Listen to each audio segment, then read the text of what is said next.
would like to start, first of all, by thanking you for having invited me.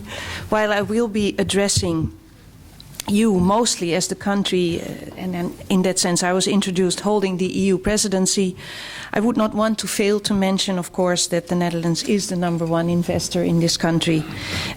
So I appreciate also being able to address this conference on improving the business environment from that perspective. Over the past years, we've seen Europe recovering from one of the biggest challenges it has faced since its creation. It was the worst financial and economic crisis since World War II. All over Europe, painful measures needed to be taken in order to stabilize the economy and to consolidate public finances. After years of stagnation, we now see confidence in the European economy slowly returning. However, trust in the common European project is under pressure in many countries. As Europe continues to look for answers to serious challenges in fields like migration, demography, or the scarcity of natural resources. Actually, the result of the referendum on the EU-Ukraine Association Agreement that was held in my country just a few days ago shows us that we cannot take broad public support for the European project for granted. The state of the EU's economy, its finances, the way money is being spent by Brussels, constitute an important element of this discussion.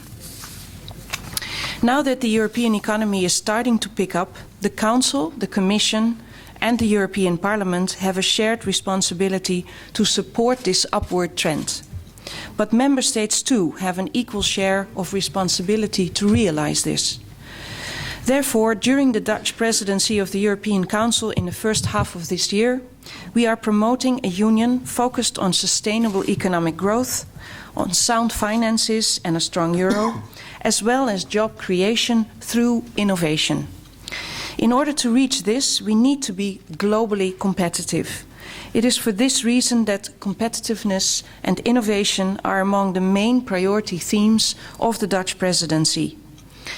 Economic growth and job development are key to European prosperity. The market must dare to innovate in order to grow stronger and to become more agile. To this end, innovative entrepreneurs need to be encouraged and obstacles to trade need to be removed, as well as the need for rules to be modernized and simplified. Rules should be there to support citizens and companies throughout the EU and not to hinder them. Hence also the importance that the Dutch presidency attaches to improved regulation. Ladies and gentlemen, one of the most serious challenges our internal market is facing since this global economic and financial crisis is the low level of investment. Therefore, the Netherlands strongly believe that collective and coordinated efforts at the European level are needed in order to improve this and to put Europe on the path of sustainable economic growth. Efforts should be focused on these activities where intervention will have most added value, and where actions of the various levels of government and institutions complement each other. The analyses of our European economies as part of the European semester are very important to highlight our strengths, but also to encourage us to make improvements where we see weaknesses. Studies show that the level of investment in Europe is 15% lower than before the crisis. This is worrying, as investment, especially in public infrastructure, is the basis of our competitiveness. This is the case for all of Europe. We have to improve the infrastructure to invest in increased interconnectivity, as mentioned by the Deputy Prime Minister, and to improve the functioning of our education and health systems. This investment gap is now being addressed within the EU by the new dedicated tool, the Investment Plan for Europe, which is believed to have the potential to add at least 330 billion euros to the EU's GDP and to create up to 1.3 million new jobs.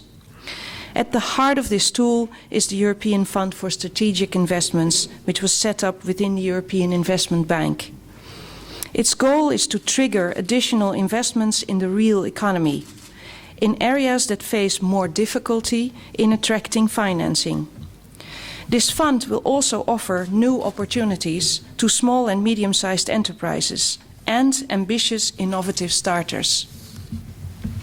I would like to add at this point, I'm very happy over the past few weeks to see how many, among them Dutch, young entrepreneurs are coming to Romania to look for opportunities here. It's really a remarkable trend, and we're very happy as the embassy to encourage this and to keep helping others, young businesses, to work in this direction.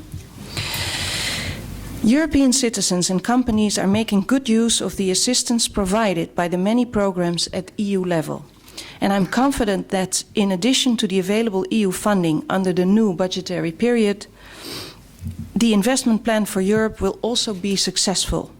It will help us take important steps towards a more sustainable and stronger Europe, once again so important to us all. So I wish you all very fruitful discussions today, and thank you for your attention. Mulțumesc. Mulțumim, doamna ambasador.